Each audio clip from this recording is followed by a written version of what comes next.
Okay, hello everyone. Thank you for joining us here today for the very first of our DEI Community of Practice on Ticket and Workforce EN, or Employment Network. My name is Miranda Kennedy, and I'm the Director of Training for the DEI, as well as being a Technical Assistance Liaison. I'm here with the NDI Technical Assistance team. I am joined by my colleague, Kevin Nickerson, who is our subject matter expert on Ticket and Workforce EN, also with the NDI Technical Assistance team. And we have our very first DEI Ticket Ambassador, who we'll be introducing to you shortly as well, who's going to be joining us here today. So I'd like to welcome all of you to our very first Community of Practice on Ticket and Workforce EN. Our hope is that today you're going to come away with information on our 10 DEI Ticket Ambassadors and the support that they're going to be providing to all of you across the country in your work with the Workforce ENs. We're going to be kicking off our very first presentation with Kasha DeMauri. She's a California DEI Ticket Ambassador from Auburn, California, and she's going to be talking about Partnership Plus and how she built effective relationships with state and vocational rehabilitation. And then we're going to follow with discussion, because that's what a community of practice is all about, right? So we're hoping to engage all of you around this topic and other topics and pull in our ticket ambassadors, in addition to Kevin, to be responsive. We're getting in more voices from the field, and we're excited about that because we've really lived into some great outcomes, and we're at a point where we can share those with folks who are newer in the Workforce EN world. We did have an attachment today, and I'll be sharing those again at the end, where we have a one-page overview of the DEI Workforce EN Community of Practice, which I'm going to actually be walking through a little bit of that in a couple slides here. But you'll get a one-pager with that information that you can download if you have not already, as well as we're going to have, we've got that one-page DEI Ticket Ambassador highlights for Kasha. So let's go ahead and talk about the DEI Community of Practice on Ticket and Workforce EN, because this is our introduction to that, our very first one. So what is the Workforce EN Community of Practice? This has been developed to support DEI project staff, those of you out in the field who are operating Workforce ENs. We're hoping to do this through the dynamic exchange of ideas. We're providing you access to seasoned disability resource coordinators and other project staff across the country that have achieved success operating Workforce ENs. And they haven't achieved that without some struggles in figuring things out and problem solving along the way. So they'll be sharing successes and also pitfalls to avoid and just everything. So we have, the goal here is to have our DEI Ticket Ambassadors kick off these discussions. We'll have one at a time, but a 15 to 20-minute presentation from one of our DEI Ticket Ambassadors at the beginning of each community of practice on a specific topic. They'll be sharing their insights and best practices. We're also going to have our ticket ambassadors. They're serving as these speakers on these meetings and kicking off that discussion, but they're also going to be available to our project staff out in the field, as well as Public Workforce Center staff, and we're going to be having this information is going to be posted on the Workforce GPS as well. So we really do want to utilize the experiences of this group. We've got wisdom of the crowd at this point, but we've got a lot of different experiences, but we've got a lot of commonalities too. And a lot of this can be translated and shared, and you might have to modify some things in your local area, but this will give you ideas. It'll prime the pump if you need that. And we know so many of you also have success and ideas, and we want to generate that and bring your stories up to the forefront as well. And we want to hear your voices. So that's actually really key to this community of practice. So we have these 10 individuals in this role that are across the country, and they're available to support you. They're your peers, and they include not just disability resource coordinators, but we also have other project staff who are engaged in this at the state and local level, including state level EN administrators. We have a few of those folks, so that's a little bit of a different model, so we can learn from that as well. And these folks have been operating workforce employment networks across the country, some of them for many years, and some of them are fairly new. But this is they've been helping those SSA beneficiaries to achieve some really successful employment outcomes and, tackling those complex tasks of EN administration. So we think we've queued up today, and then we also have plans for October and November and who's going to be coming up the pike, and we think you're going to be excited to see and hear what they have to share and engage in these conversations with us. We hope so.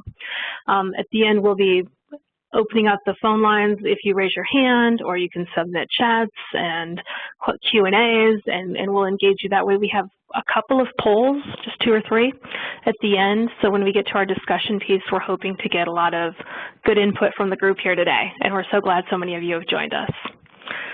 So one other thing, just how can the ambassadors help you? We mentioned they're going to be on these monthly calls, but we have a list, and you can download that list and you're going to see that on the next couple of slides that Kevin's going to walk through, that these folks are available for you to connect with and contact, and they've committed to that as part of their participation in this role. So you can reach out to them. You don't have to just reach out to your DEI TA team, although we are also here, and we will certainly be listening to the ticket ambassadors and hearing what they happen to have to share around the issues that are being brought up to them. Okay, I'm going to go ahead at this point and hand it over to my colleague and someone you all know, Kevin Nickerson, so that he can introduce our DEI Ticket Ambassadors. And Kevin, I'm passing the ball to you right now. Okay, thanks, Miranda. And boy, it's great to see so many folks on the line today. We were hoping there'd be good attendance, and you didn't let us down. I see some familiar names. In fact, some folks I just saw in Louisiana at the National Employment Network Association conference, which was pretty awesome this year, I will say. So it's great to see everybody on the line. Let me just tell you why we came up with this.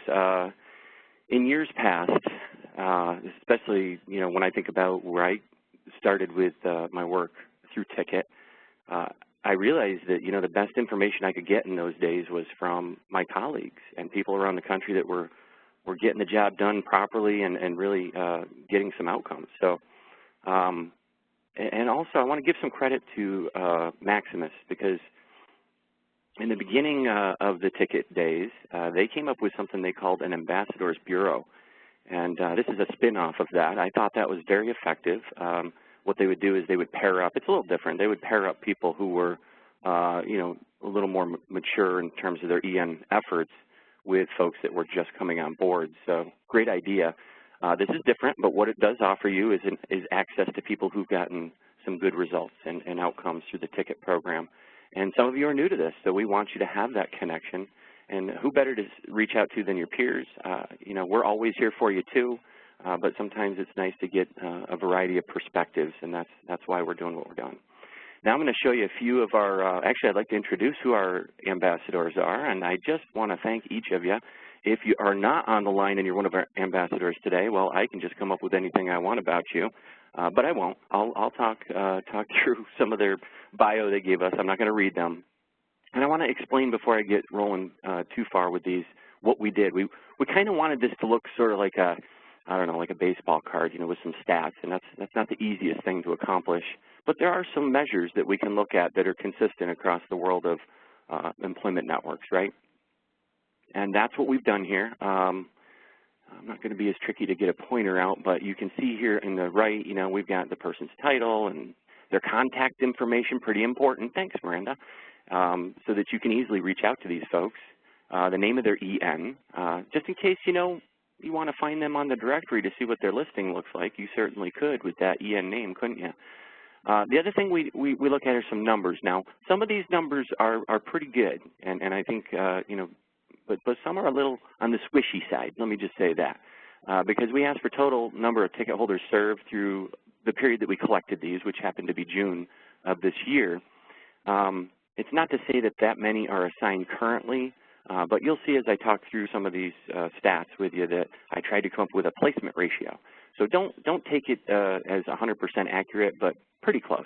Now the milestone to outcome ratio has to do with the number of payments that the EN received in the phase 1 and 2, right, payment structure, which would be milestones, compared to the payments they received in outcome status. Now, boy, I wish I could just have everybody answer this question, but I hope everybody knows what an outcome payment really means.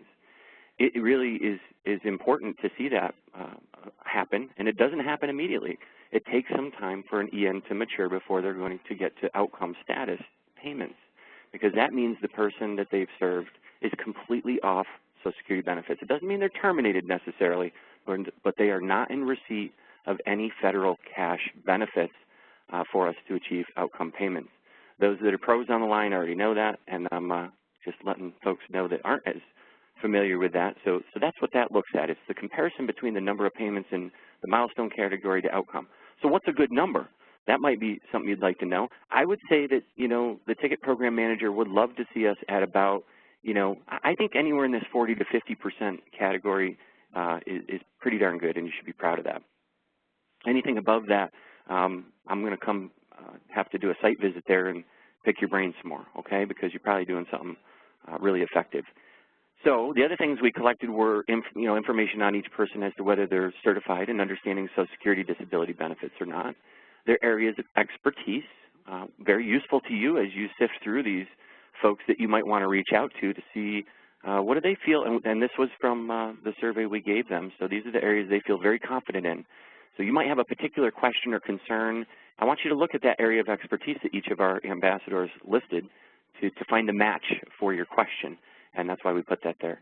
We also asked them to kind of give us the population of the area they serve, because I give credit to Miranda for this, because I don't know if I would have thought of this initially, but it makes total sense, because some of us are operating in very rural areas, some very urban or suburban, and that's why you also see the service area type. So we want you to be able to talk to somebody that's got a similar situation to you. No one's is going to be exactly the same. We get that, but at least you can try to find somebody that would understand the same kind of concerns that you have. Major industries in the area and the number of job centers covered. This is interesting because, you know, what if you have 5? I mean, and you're struggling with how do I manage that many sites? Well, you probably might not talk to Richard, but you're going to see some of these other ambassadors are covering multiple sites. So you might want to talk to them about how they're juggling that situation. And then the number of full-time staff at the job center and some partners that they have and consider key partners. You will find a full bio on each of these folks on the Workforce GPS site, so don't think that there isn't a lot more to learn about them. But let me just say a few things about Richard. He is from Massachusetts, as you see here. I'm really impressed with his milestone to outcome ratio at 40%. You know, again, a little bit on the squishy side with these numbers, but I'm figuring his placement ratio is 50%, which is, you know, thanks, Richard. Those were easy numbers to work with. 25 folks working, 50 folks served, you get a 50% placement ratio, right? That's impressive. That's also a number that I think every EN should try to achieve. 50% is a great goal. He is in an urban and suburban area, and he goes back to the Disability Program Navigator days. In fact, I know that he wrote one of the first tickets in the Navigator days, so he was ahead of the curve here and continues to do great work in Massachusetts. So let's look at our next ambassador, now that you understand how this works, is Susan out of the state of Alaska.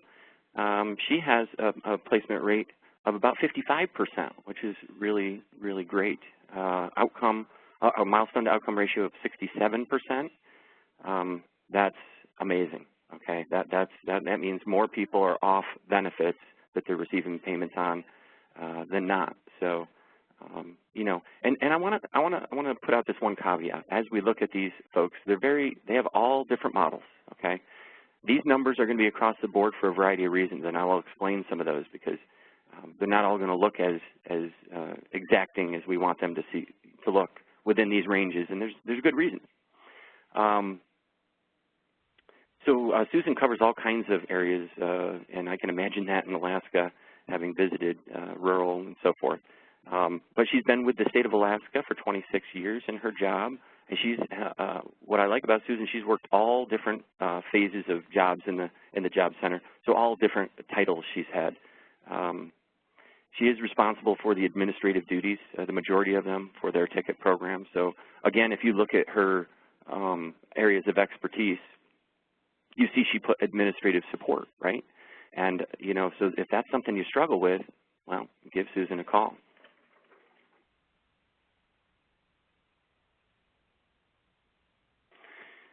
Tara is next out of Minnesota. Now her numbers aren't as big as some others for good reason. They, if I'm correct, I believe they were round 5, so they're newer EN. And, you know, you're also seeing a low milestone to outcome ratio. That doesn't concern me. It doesn't concern me because they are newer. And again, you don't see that milestone to outcome ratio really jump until we get to a level of maturity where an EN has been around for a number of years, right? Because you got to think about the transition of folks getting, and the whole business process, getting started, getting clearance, finding folks, getting folks placed, waiting for the lag in payments and so forth. So, you know, that doesn't surprise me at all, but they're on the right track here. What I do like is the placement rate. They're doing great with the few tickets they have at 75%, pretty impressive. Mostly rural area. Tara's been working with folks for over 15 years, and in her bio, she tells us she's very passionate about this work, and I can see that. She enjoys helping participants reach their goal and becoming self-sufficient. Well, what a great place to land the Ticket to Work program, since that's our goal, is to help people get to self-sufficiency, right? Next is someone I'm quite familiar with, Randy from New York here, right down the street from me, actually, in Binghamton, New York. He was part of our Round 1 project. Now, you look at his numbers, and it looks very different, doesn't it? And the placement ratio is lower. And I'll tell you why, because this is a different model. And I wanted to point that out, too, because you might be in this situation, but they work under a statewide model. So there's a really large volume of folks being served at any given time. So anytime you're working with larger numbers, you expect that placement ratio to go down. And also remember that, he doesn't necessarily have that many cases now. So again, a little bit on the squishy side, these numbers. I apologize for that. It's just hard to nail everything down perfectly for the day of an event like this. But the milestone to outcome ratios are good for numbers as large as Randy's serving at 31%. Randy also does have his certification as a work incentive counselor. I know he got that through VCU. And again, he's been in business since round 1, so that tells you something about sustainability, doesn't it? Because he's still in business doing the same work well beyond the end of that grant cycle. Again, the statewide model that he's part of is called NIAS, the New York Employment Service System model, since 2014. But I know that originally he did start out as independent EN and then later shifted to that. So again, bigger numbers. So if that's something your state is up to, you'll want to talk to Randy about that. Kevin, can I ask real quick? You're mentioning some things from people's bios. Those bios are going to be in the handout, but they are not on the screen. So that's another piece of information folks can read up on, is what folks had to say about themselves in a bio in addition to this. So I just wanted to point that out. Absolutely, Miranda. Yep. Yeah. So these will be posted also to the Workforce GPS site, so you'll get the full bios there. And we just didn't want to spend all that time reading them to you when you can look that up. But Lauren is next. I've known Lauren for a while, and she's working out of Virginia. Lauren does some amazing stuff, I will say. I know her pretty well and what she's up to, and I just saw her at the NINA conference, and I'm just impressed with, now her model is pretty big when I consider the type of model, which is a traditional EN, and the numbers she's serving. This is on the high side, so that means she's got some things going on there that keep everything organized. Placement rate of about 50%.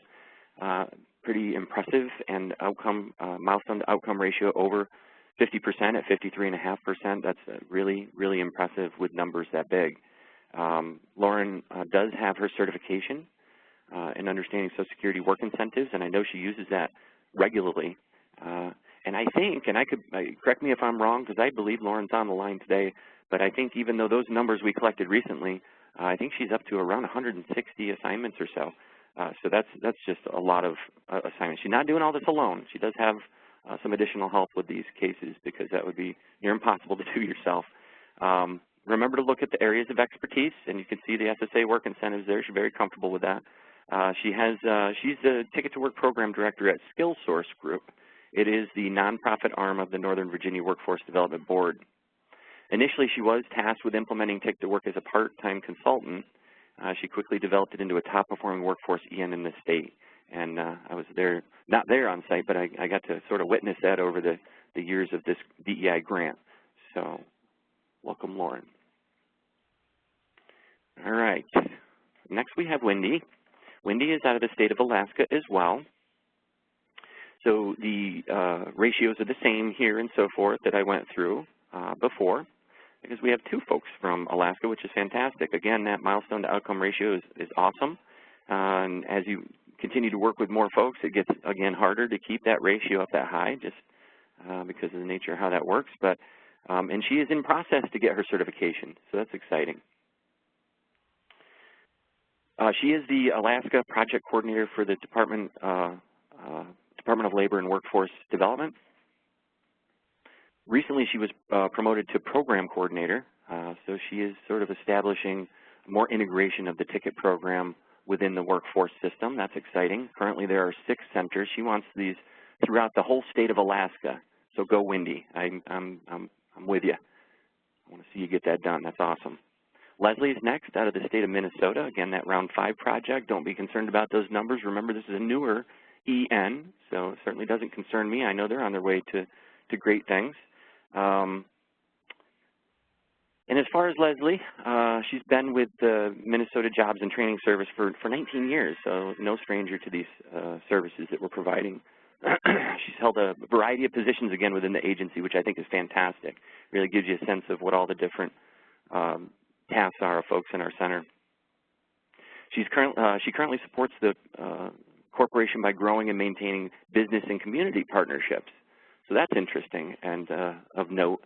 And if we look at her area of expertise, it doesn't specifically say that kind of business outreach, but read the bio, and you can glean from that areas that you might want to target for questions with folks. Oh, Kathy. Kathy is out because of a surgery. We all enjoy Kathy and working with her out of Maine, Kathy Hounslow. She is the DEI Round 4 Project Statewide Ticket Coordinator, doing great work in Maine. We don't have her highlight yet because she was out for a bit there. But we will have that. We will update it, and it will be posted on the GPS site as soon as she's back to work. So we're missing having Kathy here. Next, oops, I didn't mean to do that. Next is Kathy D'Angelo, another person I know quite well, right down the street from me, a little further down the street here in New York, covering a few different counties. That's Otsego, Delaware, and Shenango counties. Kathy goes back to the Disability Program Navigator days. Look at her numbers, placement rate of 60%. Super impressive, Kathy. That really is amazing. 41% milestone to outcome ratio, totally within what we'd hope to see. CWIC certified and using that skill all the time. Serves a rural and a suburban area. You know what's interesting about Kathy is she previously worked within the Otsego County Department of Social Services as helping folks with all manner of assistance there. She really got to see a lot of families and people with disabilities and how they were trapped in a cycle of poverty. And she took that information and that knowledge and took that to the Workforce Center where she's been working for many years. And I'll tell you something funny about Kathy. She said I could share it. But I remember, you know, and I was one of the state leads under Round 1 in New York, and when I first went to her site, I don't think Kathy wanted to have anything to do with this ticket program, folks. I didn't think she kind of gave me the sense that she didn't think this would work, and, well, you know, she was convinced, obviously, and just doing fantastic things there, and seeing people get off benefits and solving complex problems. I will say she's really, her skills in the benefits area are really excellent. That's Kathy. Kevin, do you want to just mention, too, we'll be hearing from Kathy next month, everyone. And I remember early days with Kathy also. She was highly skeptical of all of this. But, yes, she was. Thanks, Miranda. So October 20th, and you'll hear this at the end, too, we'll be hearing from Kathy next after Kasia. So she's next in the queue for our ambassadors to talk to all of you. That's right. And we'll show you what that's about. But it's really, you know, Kathy has a great message she gives to beneficiaries, and that's what her focus is going to be. And she'll share some great strategies she's used and things that I hadn't seen. And I really admire what she's done with her outreach. Next is our speaker for today, Kasia, out of California, and did work as a DRC for a while, but let's look at her numbers. A placement rate of 66%, Kasia, amazing. Milestone to outcome ratio, 36%, and certified as a work incentive counselor. serving rural and suburban areas. She is now the State Project Advisor for the California Employment Development Department, EDD. She served for 5 years as a Disability Resource Coordinator at the Golden Sierra Job Training Agency Employment Network before beginning with EDD. Last thing I'll tell you about Kasia, she worked simultaneously as a DRC regarding partner and community service, as well as a WIOA career planner, providing frontline individualized services to participants. So she's been all over the board too, really understands the services in our center, and what a great lens to look at this work through when you know what people do in the center. And we're looking forward to hearing from Kasia in just a moment. And that, my friends, is the lineup. Some great folks willing to, in their busy schedules, give us some of their time, give you some of their time when you have questions. That's what they're here for. They're really committed to this. That's why they stepped up, and that's why they're willing to help you if you have questions, if you're newer to this, and we hope that you'll look them up. That's the whole point. But with that, I'm going to turn it now to Kasia, and she's going to talk a little bit about what she's been up to in her partnership with VR at her center. Thanks, Kevin. Hello, everyone, and thank you to Team NDI for organizing this community of practice. I always enjoy getting together with everybody and hearing what the areas around my state and the nation are doing. So today I'm going to be covering, as both Miranda and Kevin mentioned, how workforce employment networks can work concurrently with vocational rehabilitation and hopefully strengthen their partnership plus agreements that they have. Now, I know for some of you, this is second nature, so bear with me as I go through it, but really weigh in when Miranda opens up the discussion at the end, because all of us are going to be able to benefit from your expertise in addition to what I'm going to cover today. So there's me again. So here's what we faced. The issue that we faced was we were having difficulty capturing some of the folks that were receiving services from vocational rehabilitation after their case was closed. So they did, great things either with training or any of the services that they were being provided by vocational rehabilitation, but we never quite closed the deal on getting there a ticket assigned to our employment network after their case was closed with VR. So you'll hear me refer to them as candidates because that's really what they are at this point. We market them as such to our employers. So if that's somewhat new, I know there's a lot of different terms, customer, consumer, client, but candidate is all of those and how we market them to the businesses. A sub-issue for us was that we didn't have a real strong relationship with the candidates because we didn't see them. If they were working with VR, they might come to our center to complete some of the things that were required of them with VR, but there wasn't that real strong connection and that trust that we had. A lot of that had to do with are providing services sequentially as opposed to concurrently, and that's why I'm going to talk quite a bit about how we got into providing those concurrent services with vocational rehabilitation, specifically in this presentation, but we did it with other organizations as well. So here's the strategy that we came up with, and I get it, no duh. It makes sense.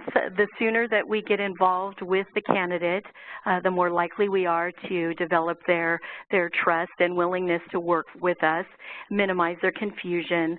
And so I know that sounds a little bit like a no-brainer, but the agency that I was working with and the WIA then, WIOA now, delivery of services really was sequential. So before the DEI projects, a lot of what was happening was vocational rehabilitation first, getting all of their stuff going with a DOR.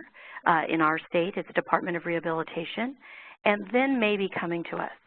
So what we were able to do is really come up with a way to partner more effectively and provide concurrent services for our candidates with VR. Ooh, there's a lot of words on this slide. So don't panic. I'm not going to read this to you. That's there for your notes and for your reference. So I'm going to give it to you in a nutshell. What we first did, obviously, is we had to establish a relationship with VR. And so what I did when I was the DRC is I basically just requested to attend any appropriate staff meeting with VR, whether they called it their unit meeting, whether they had a quarterly partner meeting, any way that I could get in front of them and start talking about what we had available for VR clients. Now, they let me come, no joke, because I had money. So when you have money and you say, I have money and I can help you serve your clients and maybe take some of the burden off of your VR counselors who have massive, massive caseloads in a lot of cases, probably in most cases. When you say that to them and you let them know that you're coming to them as a solution, they really were very, very welcoming and allowed me to attend those meetings. And I went to a lot of them. I kept reiterating what we had to offer. I also, during this time, learned their language. All of us provide similar services, but as I just said in the first slide, I call our customers candidates when we're working with them one-on-one, and VR calls them clients or consumers sometimes, even down to the employment plans, as you see in the bullet that I'll get to in a minute. So I really tried to learn to talk their language when I was speaking with them. It made communication a lot easier, and I also learned their process. You know, what does it mean to apply to become a VR client? What does that look like? So that later when I was working or other staff were working with VR, we were all speaking the same language. Once that relationship is in place with VR, what we did is anytime the candidates were going to access services through WIOA and DEI, we tried to do the orientation services at vocational rehab. I get it. A lot of areas cannot go face-to-face. You know, we have huge states. California is one of them. I was working on a local level. I know that a lot of the other DEI areas, projects in California worked on the local level. So I'm talking about local level face-to-face. But even that in some of the urban areas, it's almost impossible and really can be impossible in the rural areas. So teleconferencing is the next best thing.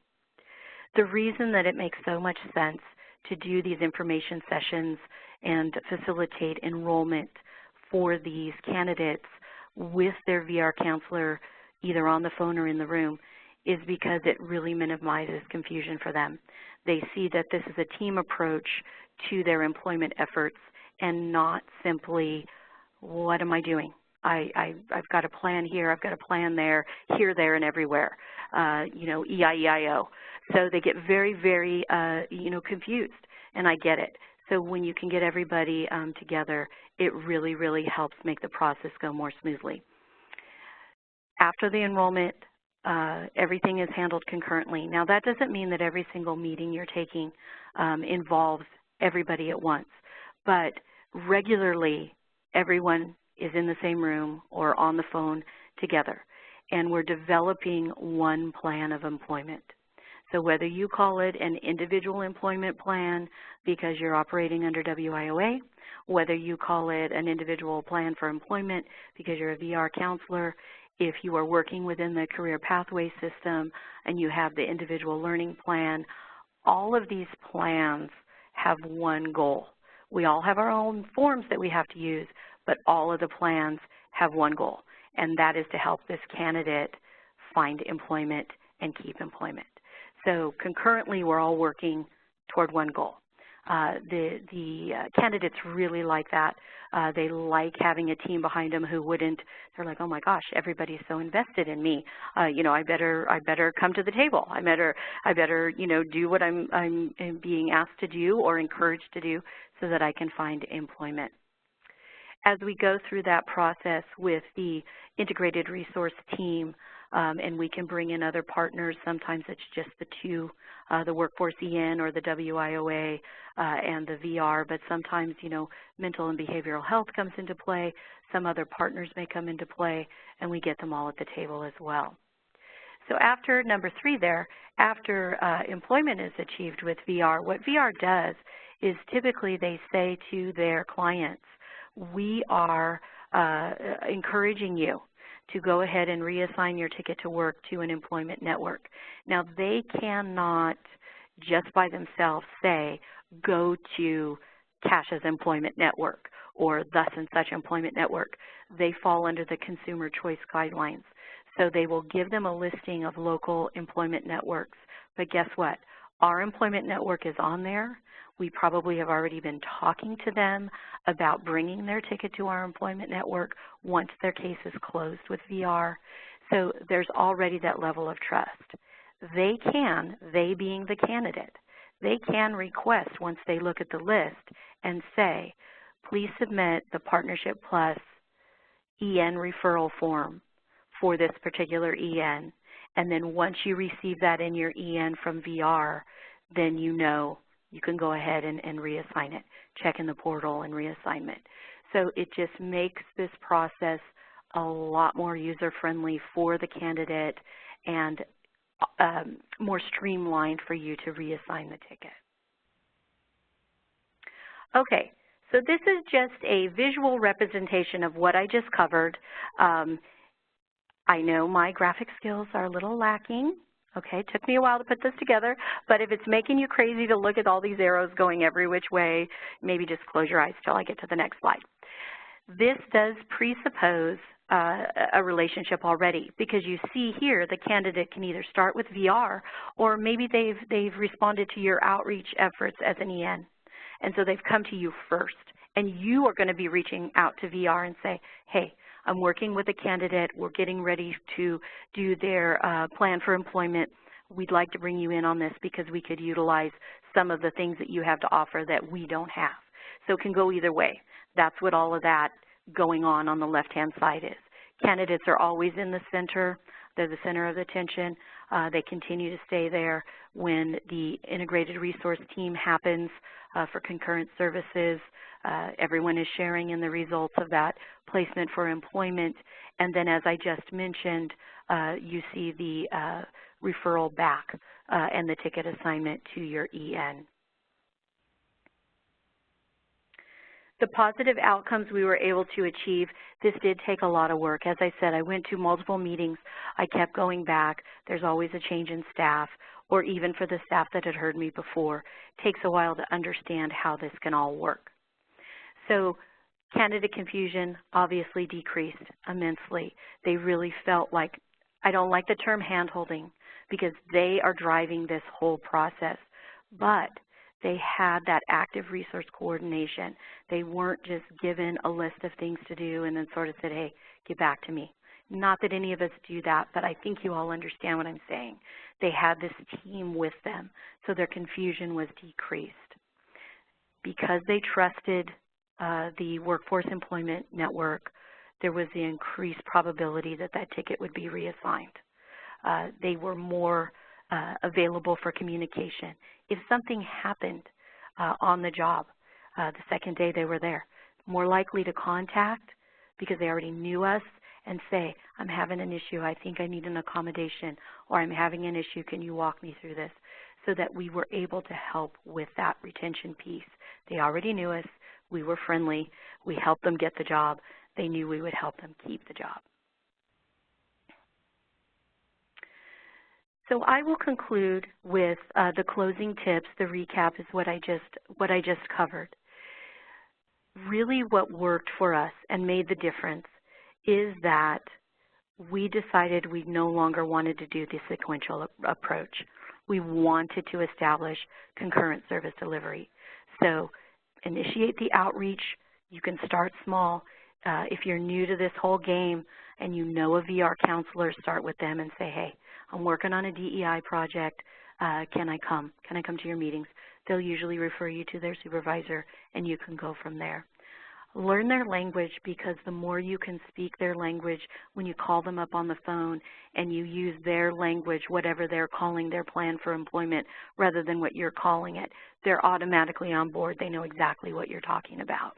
It makes it a lot easier. And then get everyone in the same room, or at least on the phone in a teleconference.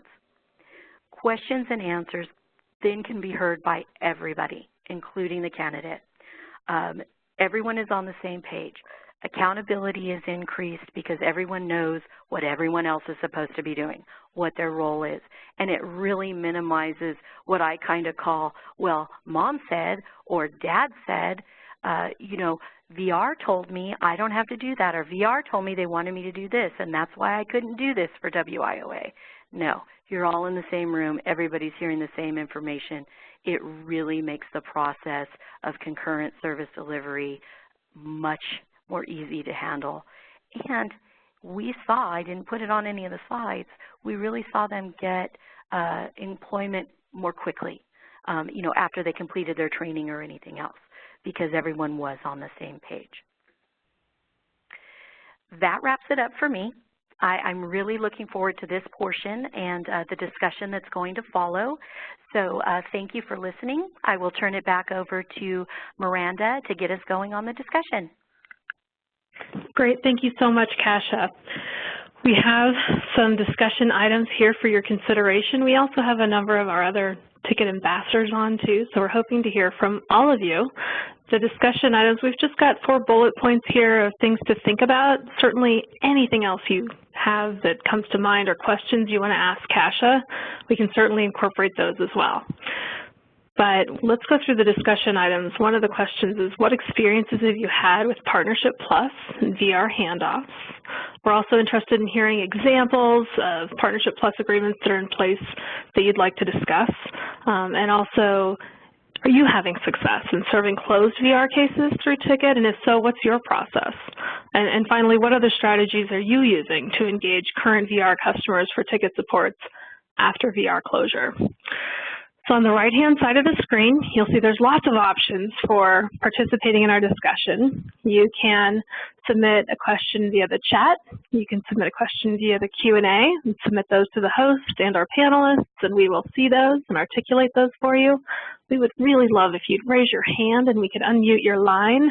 If your phone line is synced up with your online registration, we would be able to unmute you and we could hear your voice, which would be great. Any of those options will work quite well. So we'll give you a moment to take a look at the discussion items on the screen and think about what you want to have added. Meanwhile, I am going to post a polling question while we're doing that.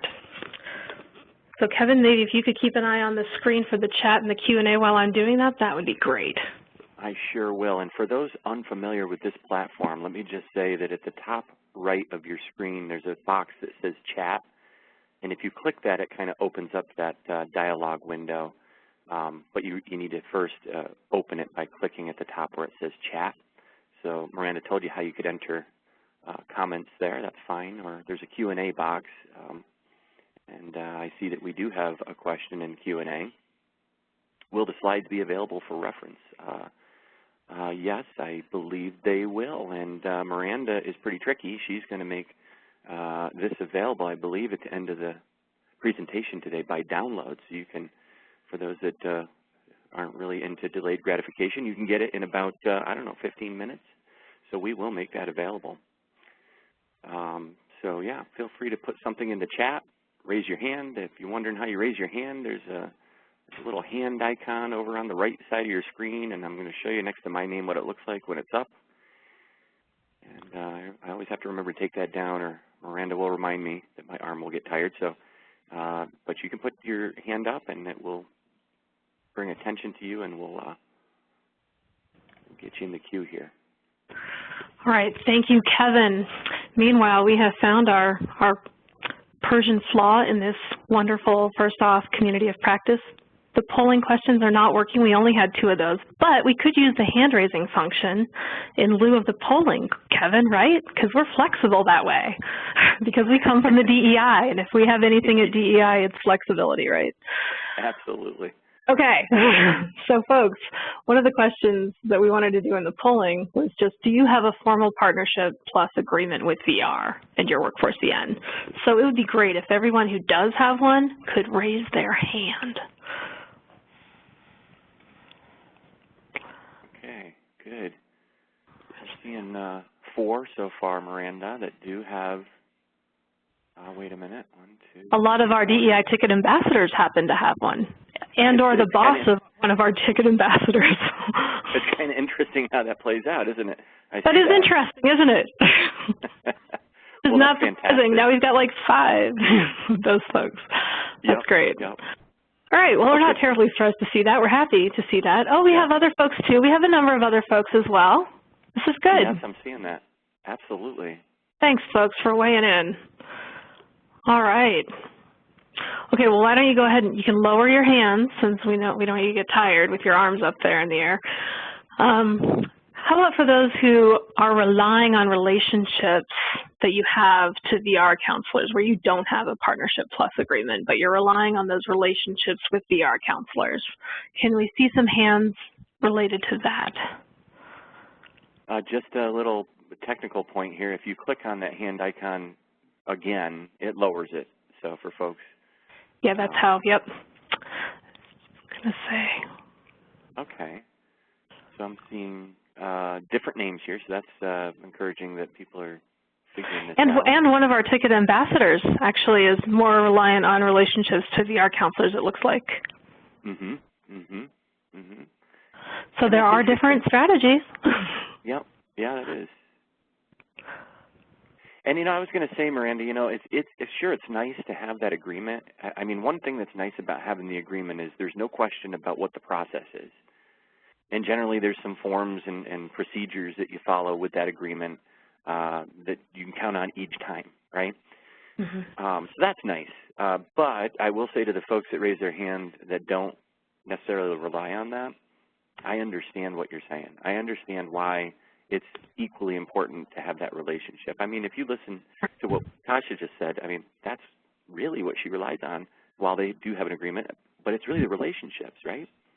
Well, and maybe Kasha could speak to that point too, would be, those relationships to VR counselors versus the partnership plus agreement with VR. Kasha.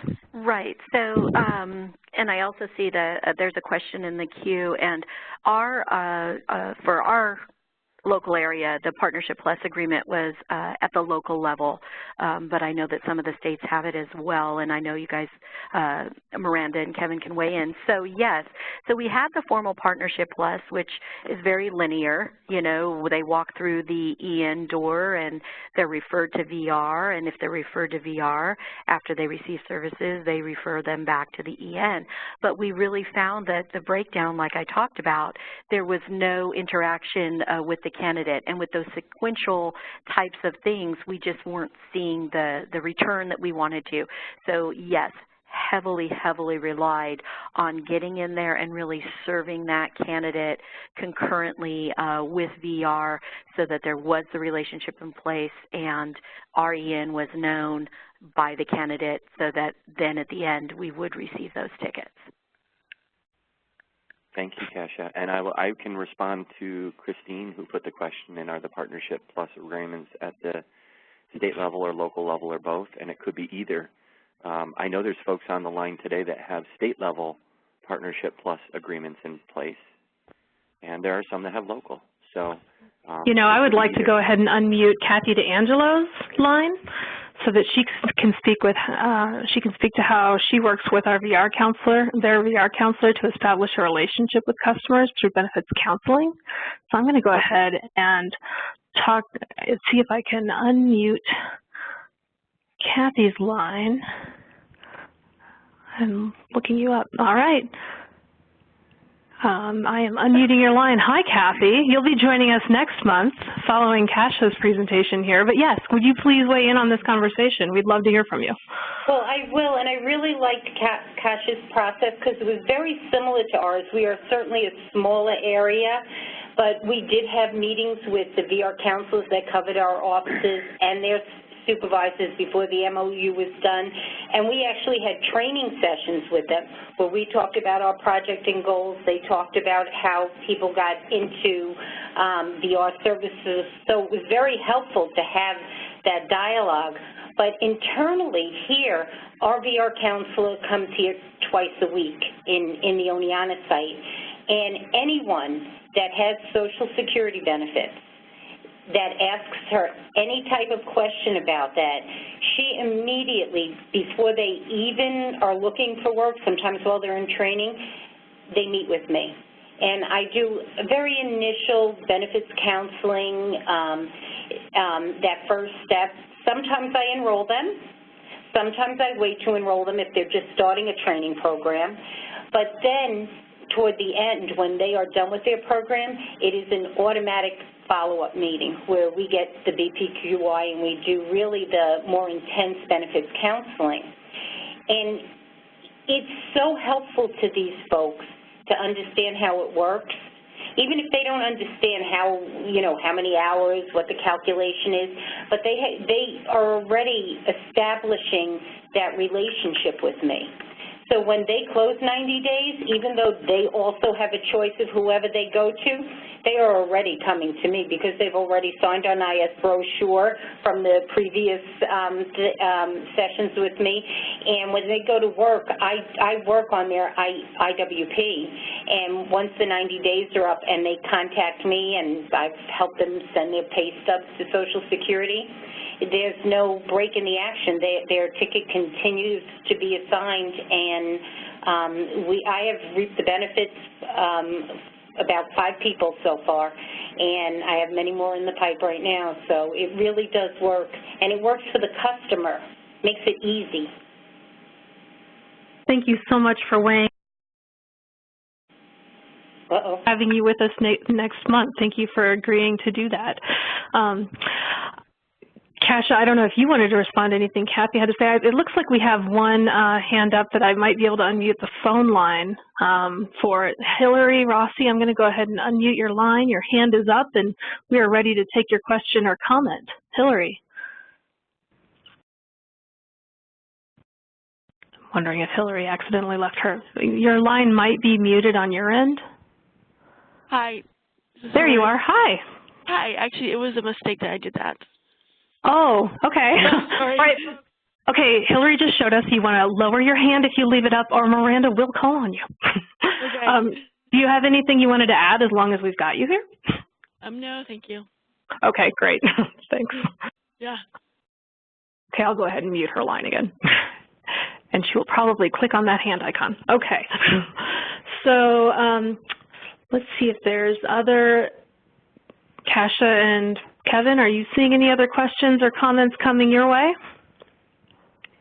I do not, Miranda, see anything else in the QA or chat. I don't either. I have one or two other questions we were going to use the polling for, but unfortunately WebEx isn't interested in letting us use the polling function today. So we're going to do the hand icon again. And if folks who have their hands up, go ahead and lower them down by just clicking on that hand icon again. And we do want to just ask one other question about, do you have a post-employment services flyer prepared in your centers? For those of you who do, would you let us know? And that would be the kind of flyer to provide VR customers in order for them to understand the services that are on offer with your Workforce EN. Okay, I see some hands going up. And we're also planting some seeds here for those of you who don't have one of those. Kasha, you want to comment on a post-employment services flyer and that concept? Absolutely, absolutely. I think it is a great idea. I have to say that because we were so interested in establishing the concurrent service delivery and actually making that systemic change, at the time that I was the DRC, we did not have that just specifically available, but I love that idea. I've seen it in other centers, and it really opens up the discussion when Social Security disability beneficiaries especially see that type of flyer in the centers, because there's so much fear about going back to work, as we all know. Everyone on the phone knows that in working with our clients and candidates. but when they see wait a minute, even after I get a job, someone's going to be there to support me. So I highly encourage it. I hope that the area that I came from has continued on and has established that, because it's a great practice. Great, thank you, Kasia. And I'm actually going to unmute and see if, oh, nope, I'm not going to. She lowered her hand. Never mind. But one other question for you, just in terms of VR referrals, Kasia. Yes. Do you take VR referrals who are working below SGA, substantial gainful activity level?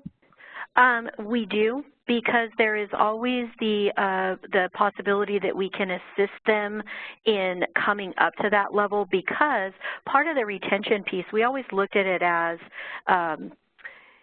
they're getting into a job. A lot of these folks have not worked for a long, long time. So they're just building their confidence on the fact that they can work. And then with us supporting them, there could be promotional opportunities, lateral opportunities that will bring them up to above SGA. And then we're able to, look for, as Kevin mentioned when he was doing the bios, those outcome payments down the road, because everyone wants people to stay and work. We want to kind of stop that revolving door. So we did, because we just figured, hey, if we could continue to support them, there's a better opportunity for them to make it to SGA and above. Well, thank you very much, Kasia, for your time with us here today and being the first out of the gate. It is very foundational in terms of our work with Workforce ENs to have that connection and relationship with VR, right? We're all in agreement about that. Right. So thank you so much for breaking it all down for us and what you're doing in your area. And as people are pondering this, you can certainly reach out. Our contact information is going to be here on this last slide. And guess what, folks? You can reach out to Kasia directly if you like. There's our contact information there. That's the entire point of our ambassador work here we're doing with our DEI Ticket Ambassadors. I do want, as we're wrapping up here, I'd love for folks to mark your calendars. Our next DEI Ticket Workforce EN Community of Practice, which is not a mouthful at all, that's going to be at 3 p.m. Eastern on Thursday, October 20th. We have a picture there of Kathy, who's going to be our featured presenter among our DEI ambassadors. And the topic's going to be how to inspire ticket holders. And it's actually no joke. It's really, if you can inspire ticket holders, the outcomes you can achieve are pretty significant, and Kathy has shown that, and she's going to break that down for us. So I'd like to thank Kasia again for today, and Kathy for being next up. We have the registration link here down at the bottom. I'm gonna post a file transfer so folks can transfer the PowerPoint and a couple other materials from today directly onto your desktop. If you didn't capture them coming in, we'll also be sending out the registration link probably next week, so that you'll be able to get it that way as well, and you can always reach out to myself or Kevin and we can share that with you as well. Any final comments as we're wrapping up here and as I'm transferring those files, Kevin and Kasia, and ladies first, so Kasia, any last thoughts or comments, something you might want to leave folks with? Well, I just want to say thank you for the opportunity, and feel free to contact me. I loved hearing from Kathy, and I'm looking forward to her presentation, because it just all what seasons the pot. I mean, we can be doing great work and it's working for us, but there is always something that we can learn from somebody else and then just make our efforts that much greater. So thank you so much. Yeah, well, thanks, folks, for joining us for our kickoff of this series. And, Kasia, I really appreciate the time and effort you put into this. And I know that, while that, everything you presented makes logical sense, behind that is so much work building those relationships, and I know that. And it's paying off, and that's pretty exciting. So we hope you'll join us for the remaining webinars we'll have coming up, especially our ambassadors, so that you can help to address questions. And I hope that we can really get more dialogue going on these calls. It is a little bit more of an informal call. I want you to feel that way when you come here. These are your peers. These are folks who struggle with the same, challenges you do. And, really we're here to just kind of make sure you see that other areas are having success and might be doing things a little differently. And that's what I looked at all these years, is how do you adapt the things that work. I guess I was good at looking at things or understanding what was working well and doing what Miranda always says, doing a little R&D, and that's not research and development. That's rip off and duplicate. And so that's what we're here for. I appreciate your time today. These are public funds, so that's allowable. Thank you, everyone, for joining us today. We look forward to having you join us again next month. Have a great afternoon, everyone, and thank you again, Kasia. You're welcome. Bye-bye, all.